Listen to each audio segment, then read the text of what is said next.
लखन कहऊ हसी सुनहु मुनि, क्रोध पाप कर मूल। जेहि बस जन अनुचित करहीं, चरहि बेसु प्रतिकूल। लक्ष्मण जी ने हंसकर कहा कि हे मुनि सुनिए, क्रोध पाप का मूल है, जिसके वश में होकर मनुष्य अनुचित कर्म कर बैठते हैं और विश्व भर के प्रतिकूल चलते सबका अहित करते हैं। मैं तुम्हारे अनुचर मुनि राया, परिहरि को पुकारई अब दाया। टूट चाप नहीं जुरहि रिसाने, बैठहु हो यही पाए पिराने। हे मुनिराज, मैं आपका दास हूँ, अब क्रोध त्याग कर दया कीजिए। टूटा हुआ धनुष क्रोध करने से जुड़ नहीं जाएगा। खड़े खड़े पैर दुखने लगे होंगे, आप बैठ जाइए। जो अति प्रिय तो करई उपाई, जोरऊ को बड़ गुनी बुलाई।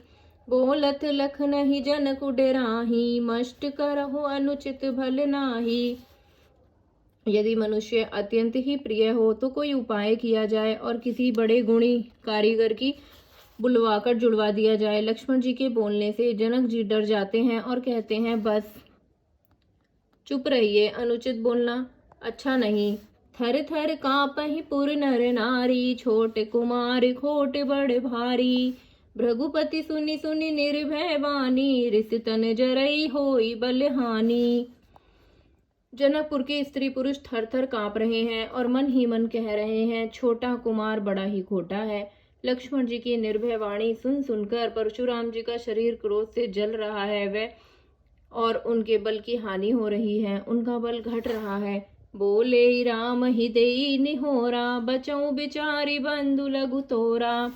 मनु मलिन तनु सुंदर कैसे, विषु रस भरा कनक घटु जैसे। तब श्री रामचंद्र जी पर एहसान जनाकर परशुराम जी बोले, तेरा छोटा भाई समझकर मैं इसे बचा रहा हूँ। यह मन का मैला और शरीर का कैसा सुंदर है, जैसे विष के रस से भरा हुआ सोने का घड़ा। सुनी लक्ष्मण भी हसे बहुरी, नयन तरे रे राम। गुर समीप गवने सकुची, परिहरि बानी बाम। यह सुनकर लक्ष्मण जी फिर हंसे। तब श्री रामचंद्र जी ने तिरछी नजर से उनकी ओर देखा, जिससे लक्ष्मण जी सकुचाकर विपरीत बोलना छोड़कर गुरु जी के पास चले गए। अति विनीत मृदु शीतल बानी, बोले राम जोरी जुग पानी। सुनहु नाथ तुम्हें सहज सुजाना, बालक बचनु करई नहीं काना।